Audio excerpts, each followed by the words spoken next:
அனைவருக்கும் வணக்கம். நான் பிரபாகரன், ஜோதிடர். இப்ப நான் என்ன சொல்ல போறேன்னா, தடைகளை நீக்கும் தானங்கள் சிலவற்றை சொல்றேன், கருத்தில் கொள்ளுங்க.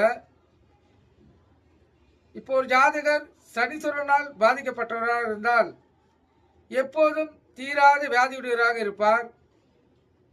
இந்த இரத்த சம்பந்தமான வியாதியுடையவராக இருப்பார்கள்.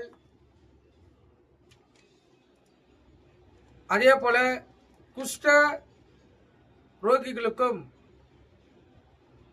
எள்ளு உருண்டைகளை தானம் செய்ய வேண்டும். அவங்க அப்பனா அவங்களுக்கு அது பிரச்சனை தீரும். சனீஸ்வரனால் பாதிக்கப்பட்டவர்கள். அதே போல பிரயாணத்தால் தொல்லைகள் நீங்க ஊனமற்றவர்களுக்கு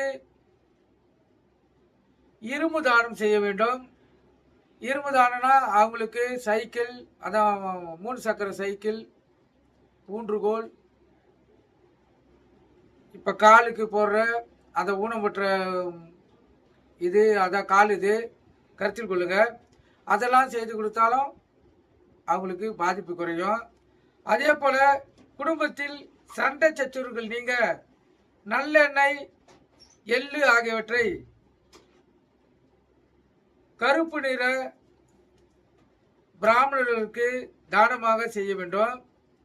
அதேபோல் கால் சம்பந்தப்பட்ட வியாதிகளுக்கு கருப்பு நிற சன்னியாசிகளுக்கு செருப்பு சாணம் செய்ய வேண்டும்.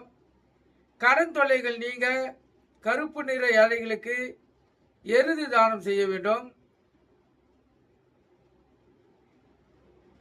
மரண தருவாயில் உள்ளவர்களுக்கு, மாரக அவஸ்தை உள்ளவர்களுக்கும், வேதம் படித்த அர்த்தனருக்கும் கருப்பு நிற பசுவை தானம் செய்ய வேண்டும். திருமண தடை உடையவர்கள் ஸ்ரீராமர் ஞாபத்தை விநியோகிக்க வேண்டும். பணக்காரர்கள் புதுமண தம்பதியர்களுக்கு திருமாங்கலியம் தானம் செய்ய வேண்டும். கணவன் மனைவி பிரச்சனைக்கு ஏழைகளுக்கு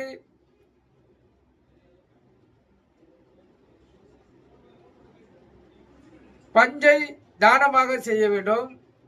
உத்தர பாக்கியம் பெற கன்றுடன் கூடிய வெள்ளை நிற பசுவை தானம் செய்ய வேண்டும். கருத்தில் கொள்ளுங்க.